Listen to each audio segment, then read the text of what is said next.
As notícias na Hertz, edição de Vítor Melenas. Sejam bem-vindos. Vamos para as notícias.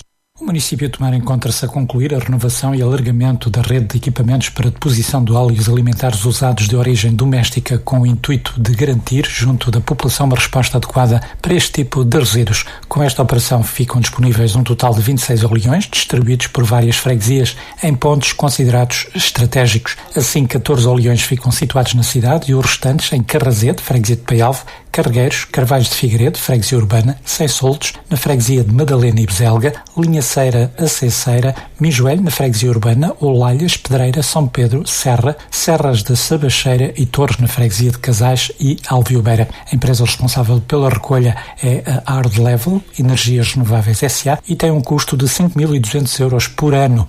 Em declarações prestadas à Hertz, o Presidente da Câmara de Tomar, o Cristóvão, começou por lembrar os riscos para o meio ambiente que envolve não depositar nos locais próprios este tipo de resíduos. Estamos efetivamente a proceder, ou enfim, fizemos uma contratação com uma empresa para proceder à substituição dos oleões que existiam na cidade e que eram da responsabilidade da Resitex, aliás, mas que efetivamente não era um serviço que estivesse a ser bem prestado e estava em muito mau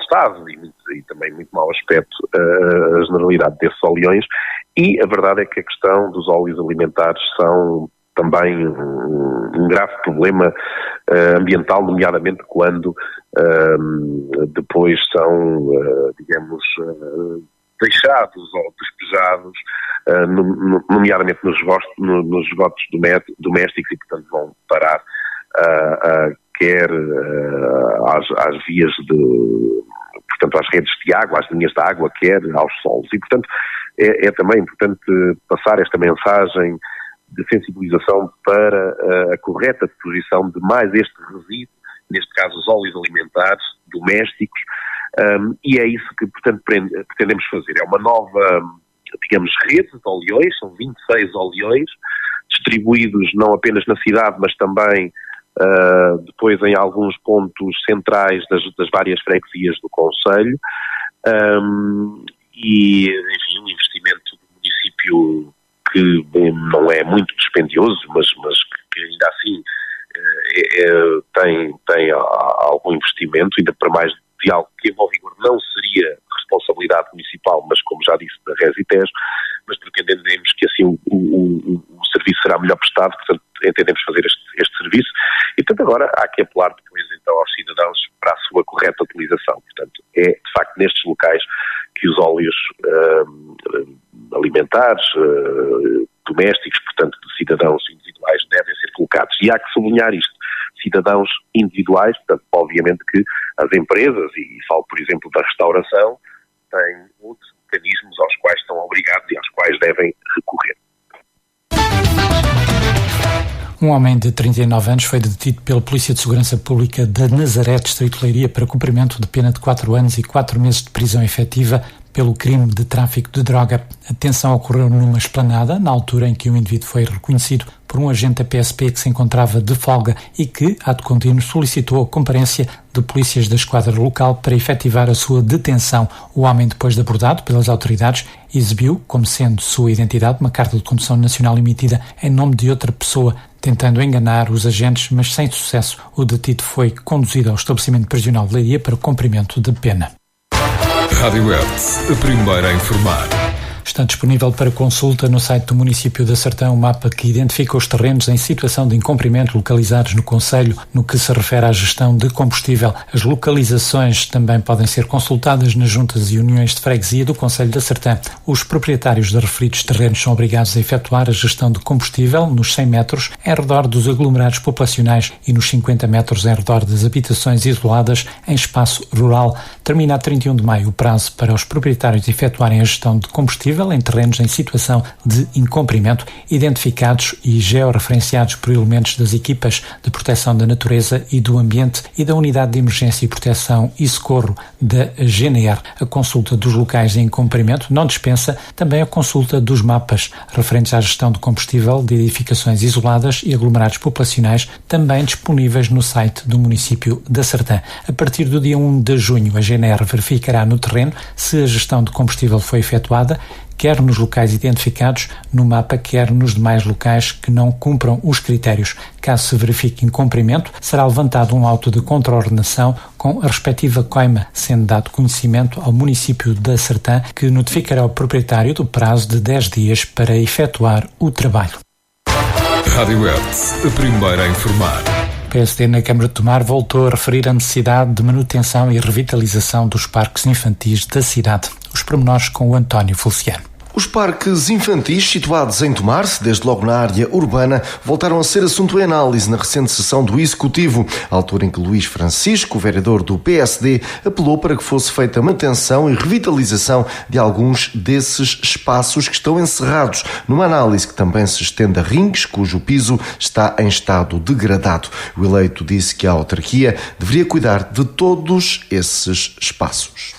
Portanto, parece-me a mim que valeria a pena cuidar de todos os parques infantis e, se calhar, até mais. São formas de promover a família, a natalidade, etc. Cuidar da infância, que penso que vale a pena a aposta nesses espaços também, que alguns estão encerrados ou com menos... Eu estou a falar de parques infantis em geral, portanto, não só o esquema de, entre aspas, baloiços, mas também pequenos espaços de ringue, etc., que existem e que permitem atividades das crianças. Naturalmente, as coisas têm que ser feitas e investimento e manutenção regular, porque há sempre situações que se vão destruindo e que é necessário melhorar, portanto, e cuidar esse espaço para que haja segurança para as crianças e para quem usufrui dos espaços. Filipa Fernandes, vereadora na Câmara de Tomar, centrou-se na legislação muito apertada e na necessária manutenção frequente que deve ser feita por empresas certificadas.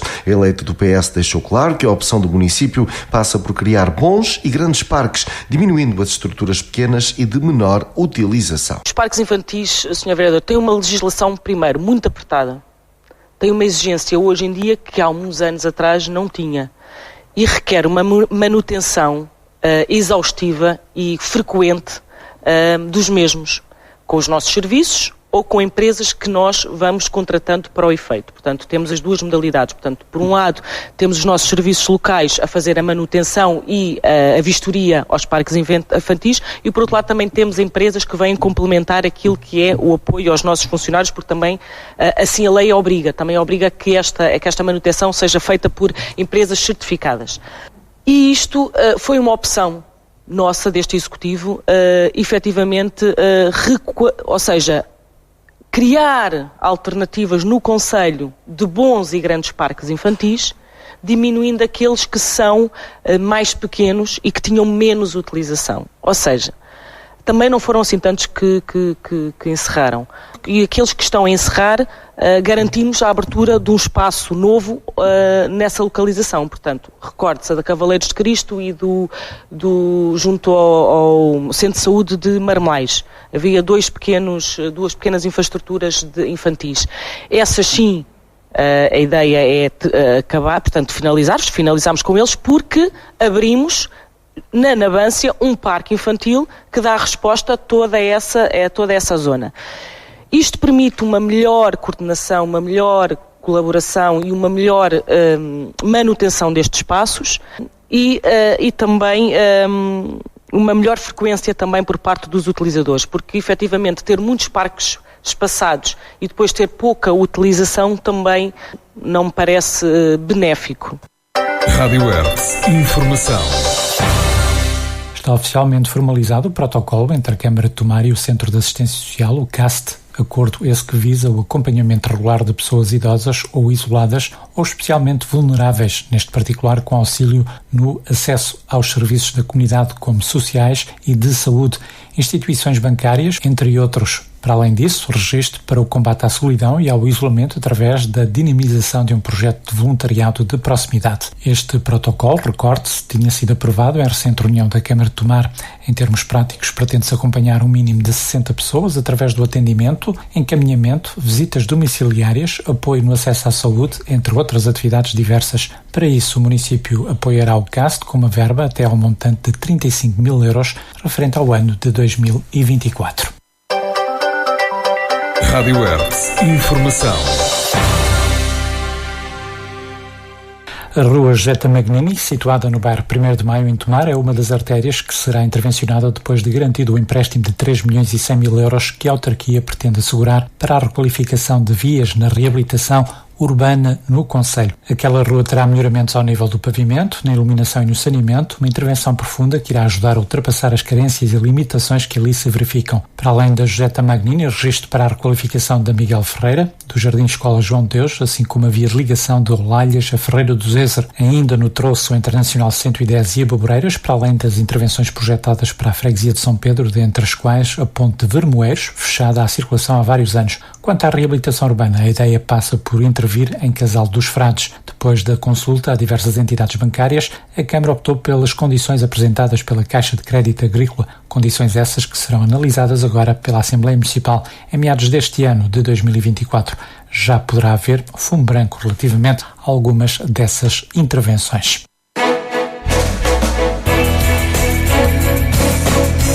Hertz. Informação na hora certa, diária e atualizada.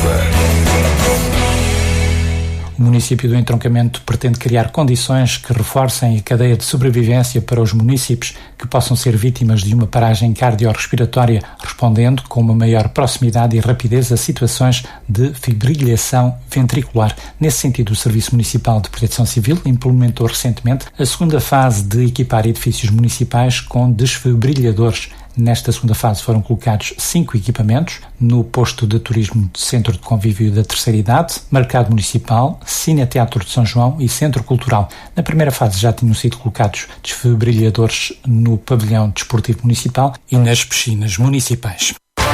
Rádio Hertz, a primeira a informar. Vila Nova da Barquinha prepara o regresso de mais uma feira do Tejo. Os pormenores com o António Feliciano. A Feira do Tejo está à porta. Vila Nova da Barquinha vai estar em festa de 12 a 16 de junho, 5 dias de intensa animação e com uma programação que aposta na música, gastronomia e tasquinhas, animação de rua, teatro, exposições, marchas populares, artesanato, entre outras atividades que prometem chamar milhares de pessoas ao Barquinha Parque. Nota de destaque para a atuação dos Dama no dia 16. Fernando Freire, presidente da Câmara de Vila Nova da Barquinha, em recente entrevista à Hertz, antecipou a Feira do Tejo e a importância da dinâmica associativa naquele que é o maior evento cultural do concelho. Muita animação, temos os Dama, temos os Algazarra, temos a Orquestra Ligeira do Exército, temos a Orquestra da Beira Baixa, das Cordinhas da Beira Baixa, temos vários programas muito diversificados, onde envolve, temos o Pedro Dionísio, com também aqui o nosso vizinho do entroncamento, muita preocupação de envolver também as próprias comunidades e também as próprias associações. Vamos testar aqui um projeto com a Barquinha Saudosa, que vamos ensaiar o último ensaio geral, com também de trocar com as Cordinhas da Beira Baixa, é uma novidade. Dia 6 de junho vou a Castelo Branco também assistir ao último ensaio geral, também da envolvência desta partilha de comunidades entre a Beira, entre o Ribatejo, que é muito salutar e que de facto vivifica os nossos territórios e faz pulsar este sentimento de pertença.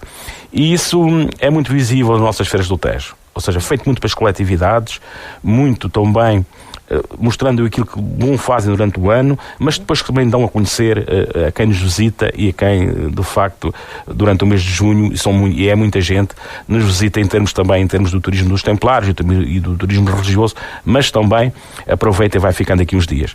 É uma fonte de rendimento para as associações. É uma grande fonte de rendimento para as associações. Neste momento o alojamento cresceu de sobremaneira, temos os últimos dados que eu tive e que der referência na Assembleia Municipal, temos 226 camas disponíveis no nosso concelho, é um bom é um bom índice de disponibilidade em termos de alojamento, quer alojamento local.